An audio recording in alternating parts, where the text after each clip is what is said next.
Bismillahirrahmanirrahim. Assalamualaikum warahmatullahi wabarakatuh. Alhamdulillahi rabbil alamin. Wa bihi nasta'in ala umuri dunya wa din. Ashhadu an la ilaha illallah. Wa ashhadu anna Muhammadan abduhu wa rasuluh. Allahumma salli ala Sayyidina Muhammad wa ala alihi wa ashabihi ajma'in. Amma ba'du. Alhamdulillah, sama-sama kita panjatkan rasa penuh kesyukuran kita kepada Allah Subhanahu wa taala. Allah, dialah Tuhan kita. Dialah Tuhan semesta alam. Dialah Tuhan yang memiliki segala sifat-sifat kesempurnaan. Hanya padanya lah saja tempat kita memberikan segala ketaatan dan kepatuhan.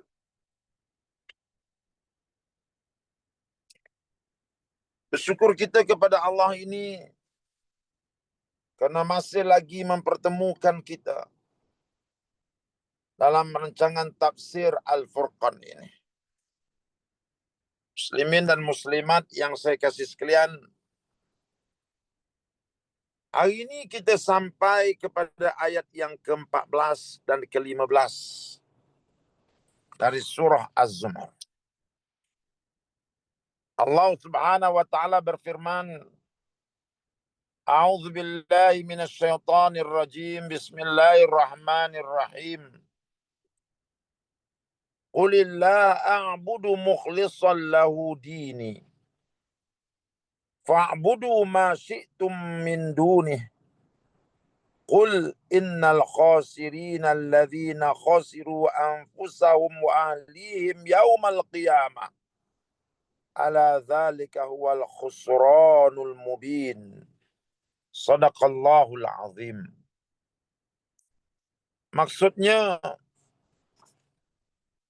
katakanlah hanya Allah sahaja yang aku sembah dengan mentuluskan ketaatan kepadanya dalam agamaku. Sembahlah apa saja yang kamu kehendaki selain dari Allah. Katakanlah, sesungguhnya orang-orang yang rugi itu ialah orang-orang yang kerugian diri mereka sendiri dan keluarga mereka pada hari kiamat. Ingatlah, itulah kerugian yang amat jelas. Muslimin dan muslimat yang berbahagia, ayat yang ke-14 yang kita bincangkan pada hari ini, ia masih lagi berkisar tentang prinsip seorang muslim mukmin itu. Kalau sebelum ini kita melihat dan kita mendengar bagaimana seorang muslim itu adalah seorang yang menyembah Allah Subhanahu wa taala dalam keadaan ikhlas. Tidak melakukan perbuatan-perbuatan syirik terhadap Allah Subhanahu wa taala. Sanggup berhijrah, meninggalkan segala perkara yang dilarang oleh Allah dan melakukan perkara-perkara yang diredai oleh Allah Subhanahu wa taala. Dan kini pada ayat yang ke-14 Allah menerangkan lagi prinsip utama seorang mukmin. Apa dia? Kul Allah a'budu mukhlishan lahu dini. Katakan kepada mereka, ya Muhammad, aku hanyalah menyembah Allah mukhlishan lahu dini, dengan mentuluskan ketaatanku kepadanya dalam agamaku. Tuan-tuan yang dihormati sekalian, seorang muslim seperti mana yang diterangkan dalam ayat yang ke-14 ini, dia hanya menyembah Allah. Tiada lain daripada Allah yang disembahnya. Dia menolak penyembahan terhadap berhala. Dia menolak penyembahan terhadap dunia dan uang ringgit. Dia menolak segala penyembahan. Penyembahannya hanyalah kepada Allah Subhanahu wa taala. Apa makna menyembah di sini? Menyembah di sini artinya di dalam ibadatnya dia memberikan sujud dan rukuknya hanya untuk Allah. Jika dia berkorban, penyembelihannya itu hanya untuk Allah, ditujukan untuk Allah. Jika dia berpuasa, lapar dahaganya itu ialah kerana Allah dan untuk Allah. Jika dia bersedekah, sedekahnya itu kerana Allah. Tiada yang lain yang ditujukan ibadatnya melainkan untuk Allah dan kerana Allah. Inilah jiwa seorang mukmin yang memberikan segala penyembahannya dalam ibadat untuk Allah. Dan penyembahannya itu dilakukan mukhlisan, hanya tulus lahu untuk Allah. Tiada sedikit pun walaupun sebesar zarah ibadat yang dilakukan itu untuk mencari selain daripada Allah. Allah ialah Tuhan yang padanya lah diberikan segala penyembahan. Bila seorang mukmin itu rukuk dan sujud kepada Allah, dia ikhlas. Diberikan rukuk dan sujudnya itu hanya untuk Allah. Tiada yang lain ia cari. Bukan ia mencari kemasyhuran, bukan ia mencari pujian, bukan ia mencari duniawi. Tidak. Dia memberikan segala ketaatan, sujud dan rukuknya hanya untuk mencari Allah Subhanahu wa taala. Begitulah tulusnya, begitulah ikhlasnya hati seorang mukmin apabila dia melakukan ibadatnya kepada Allah Subhanahu wa taala. Mengapa seorang mukmin itu mentuluskan ibadatnya hanya untuk Allah? Ini ialah kerana seorang mukmin itu mengenali bahawa Allah Ta'ala itu sebagai zat yang maha sempurna, yang mana dialah Tuhan yang memberi rezeki kepada dirinya. Dialah Tuhan yang memberikan kehidupan kepada dirinya. Dialah Tuhan yang telah menyalurkan segala nikmat di dunia ini kepada dirinya. Tiada Tuhan yang lain melainkan Allah. Pemberi rezeki hanya Allah. Maka kerana itu, ketundukannya ketika ibadat hanya untuk Allah.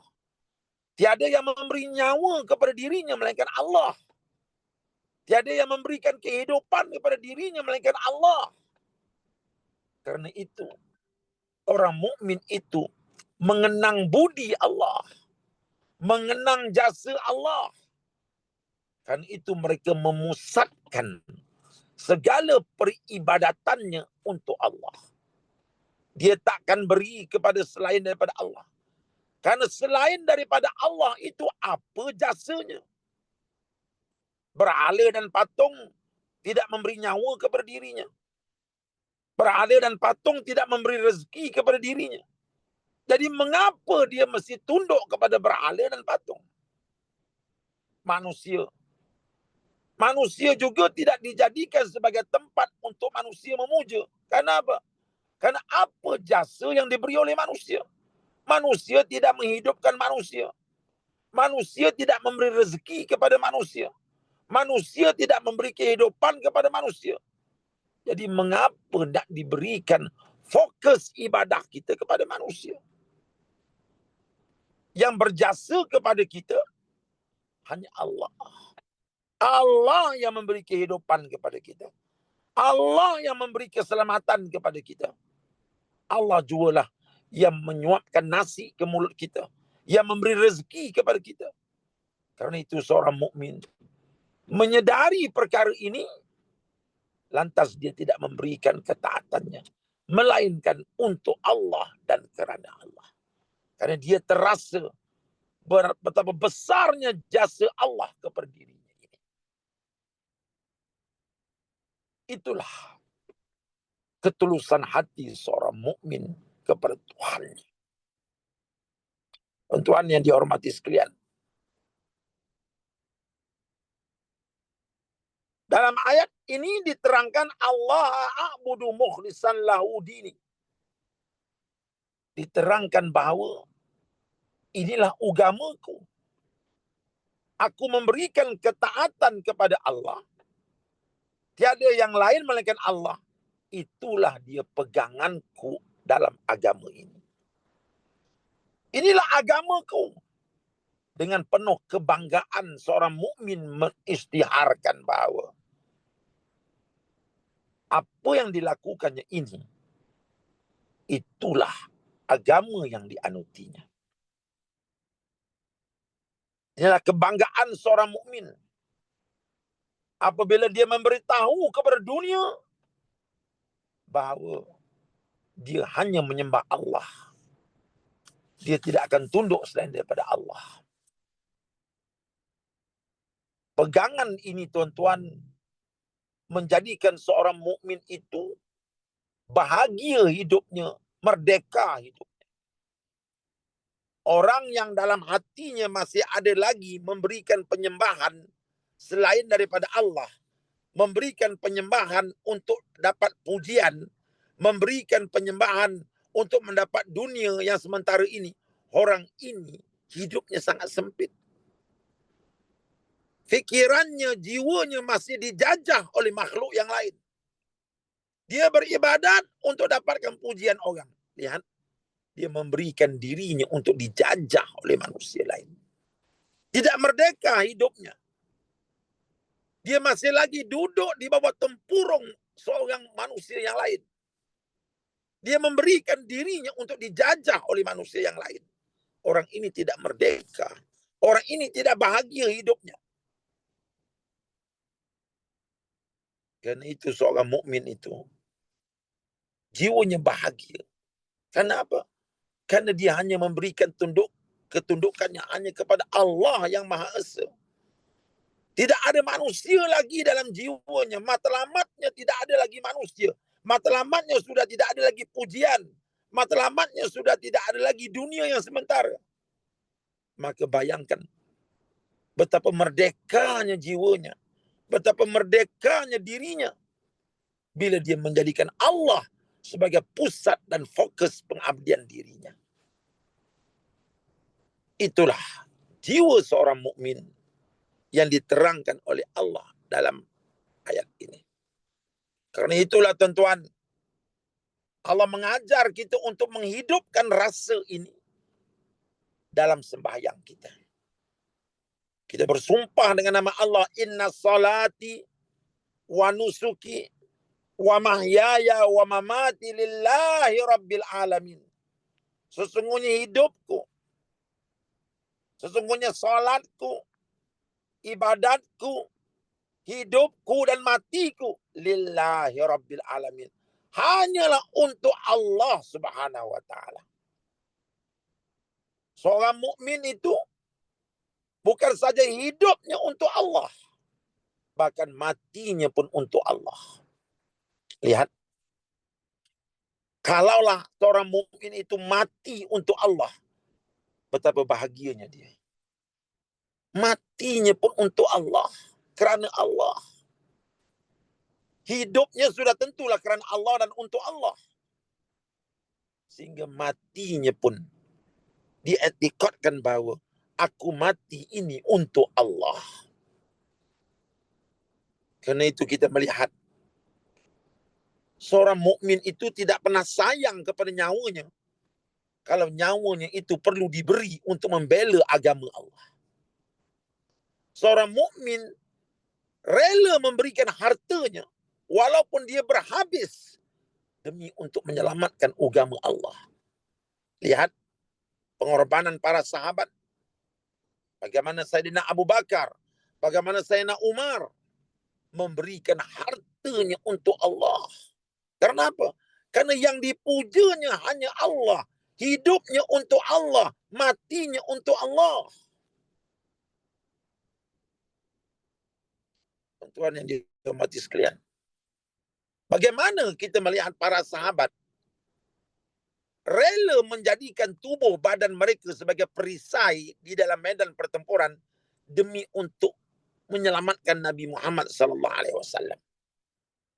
Tengok dalam peperangan Uhud, ketika orang-orang kafir menjadikan tubuh badan Rasulullah sebagai sasaran senjata mereka, sasaran anak panah mereka.